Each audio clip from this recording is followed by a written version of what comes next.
The Man with the Yin-Yang Eyes, Episode 8.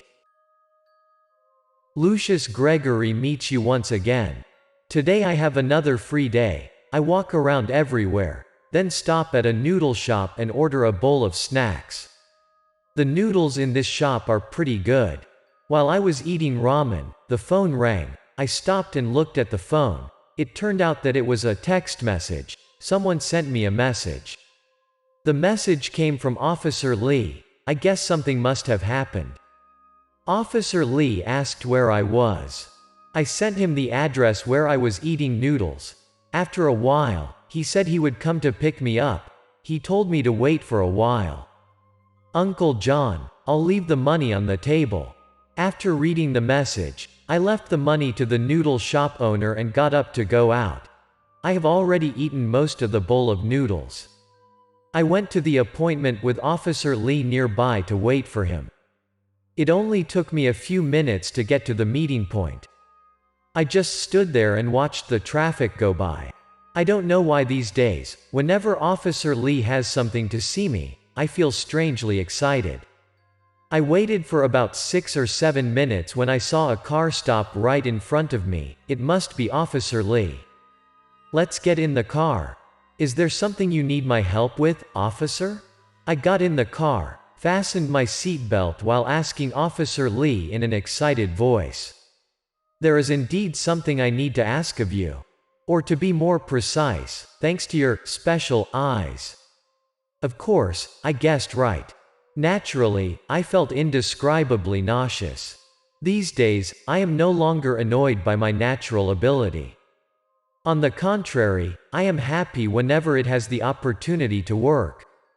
Officer Lee said there was something he needed my help with, and he would take me to a crime scene right now, but he didn't say much else. On the way, we sometimes chat a few sentences. The address where the murder took place sounds familiar. It seems that I have been there once. That area has a lot of people from all over the world. There it is. The area where the murder took place is one of the most densely populated areas in the city where I live, and it's also famous because it's a rather complicated area and often gets into fights. According to Officer Lee, this area is a pretty bad reputation area.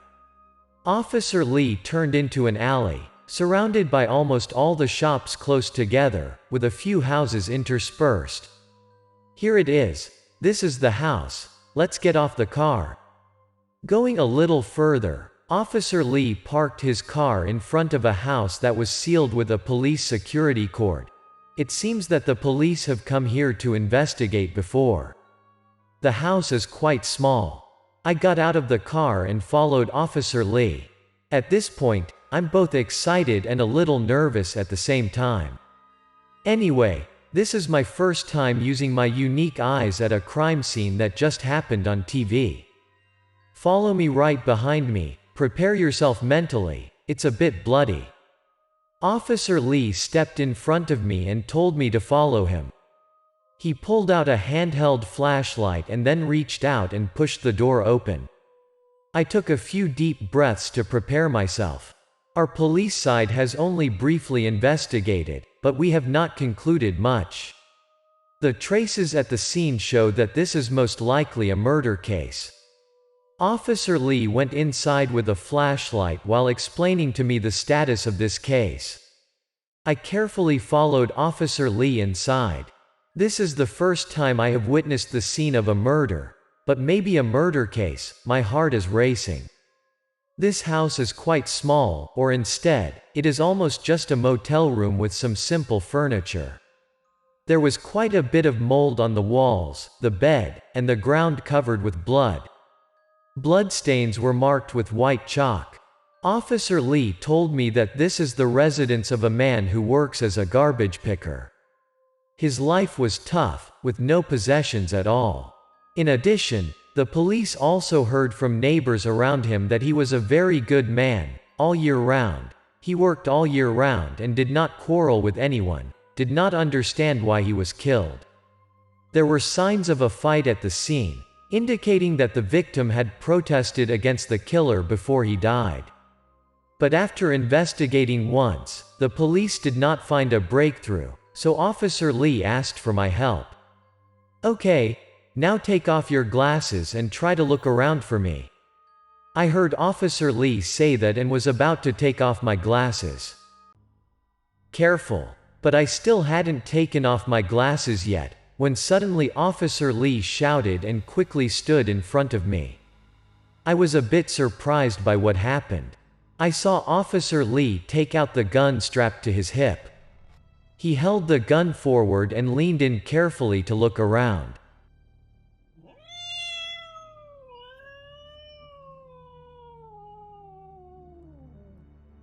A black cat suddenly leapt out in front of us. It turned out that Officer Lee had heard the noise of this cat just now, so he was so nervous. Officer Lee still held the gun and looked around with a wary expression on his face. We retreated to the previous place. In addition to the sleeping place, inside the house, there was a small corner that looked like a warehouse to store some small things. I slowly backed up there, following Officer Lee's footsteps as I took off my glasses. This room is only about a small space filled with miscellaneous things. I had a feeling there was something here, so I started looking around for clues. At this point, I have taken off the dark glasses on my eyes. "What's up, Gregory? Did you see any clues?" I glanced around and suddenly stopped my gaze in one place. Officer Lee saw my reaction and quickly asked what I had seen. I saw a man standing right there. I glanced at the wall by the window and told Officer Lee that I saw a man. "What does he look like? Can you see clearly? Can you see what that man is doing?" Officer Lee seemed very excited by my discovery. He asked me several questions in a row. I didn't have time to answer the first question, but he asked another question. The man I saw was standing with his back to me, so I couldn't see clearly what the man looked like and what he was doing, so I took a few steps forward. When I approached that man, my heart was beating pretty fast. I saw a terrifying sight. In front of me, the spirit of the man had a sizable knife cut across his neck, cutting almost half of his neck.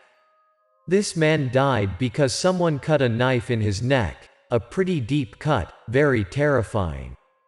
"Anything else? Can you see what that man's soul is doing over there?" I told Officer Lee the man's current condition, and he asked again if I could see what the ghost was doing. This man's ghost did nothing. He just stood there and stared at the wall in front of him. I looked for a while more, but it seemed that the man's poor spirit was just standing motionless and staring at the wall. He didn't do anything else. Officer Lee heard me, then took a flashlight and walked over to the wall and examined it.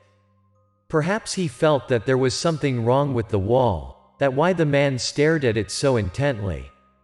The wall consists of only rough bricks joined together and not even covered with any mortar.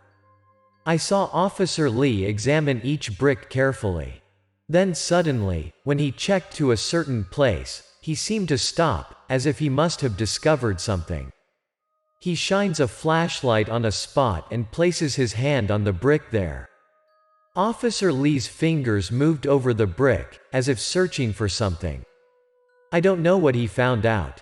There's a problem here. This brick is wobbling. It doesn't seem to be glued to the others. Officer Lee turned around and excitedly told me what he had just discovered. After talking to me, Officer Lee carefully poked the brick with his fingers and then pulled it out.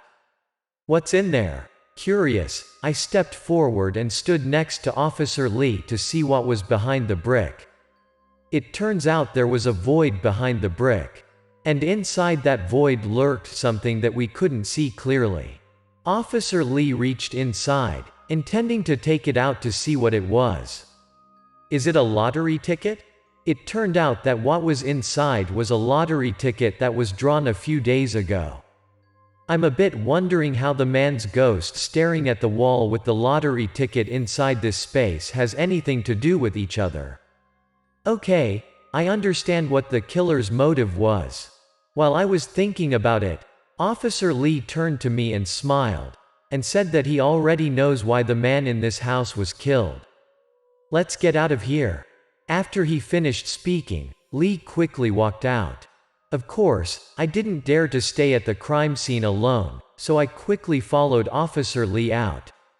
Officer Lee got in the car, started it, and drove away from the area. How can you know the murder motive by just looking at a lottery ticket? Well, that's a winning lottery ticket. Everyone mistakenly thinks that winning the lottery will lead people to heaven. Who would have thought that they would send people to hell like that? That's how it is. If I'm not mistaken, the killer, because he wanted that winning lottery ticket, murdered the poor man to get it. Officer Lee parked his car in front of a lottery agent not far from the victim's home. We got out of the car and went inside the lottery agent. Hello. Did you two come here to buy lottery tickets? The owner of the lottery ticket agent is a middle-aged man who looks quite gentle.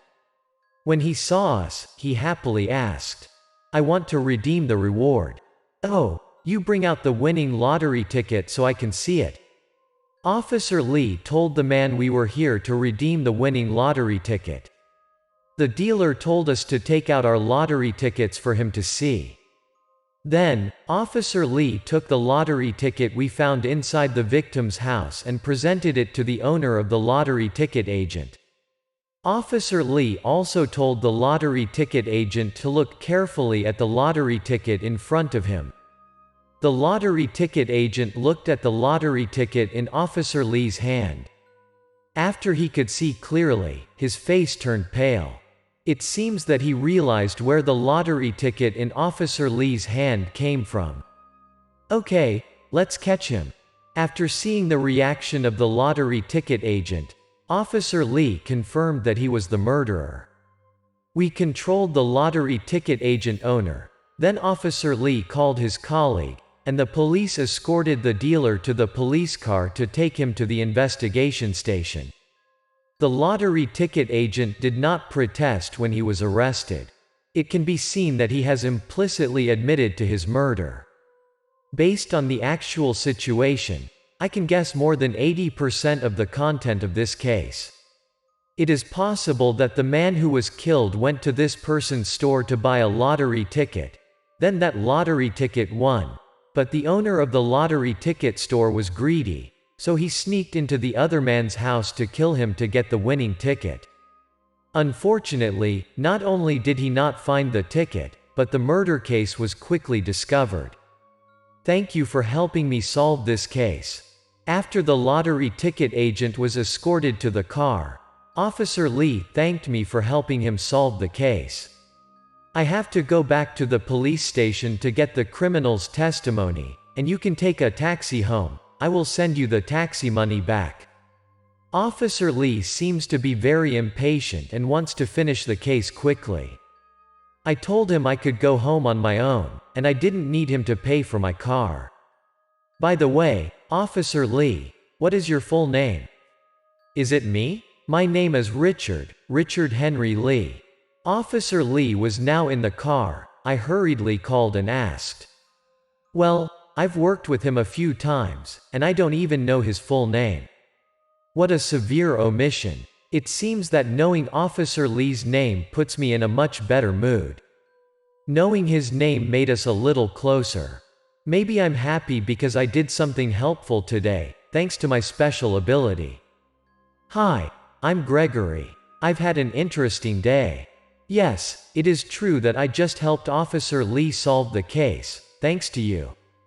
I did not rush to take the car home but strolled while calling to tell Mr. Simmons what just happened.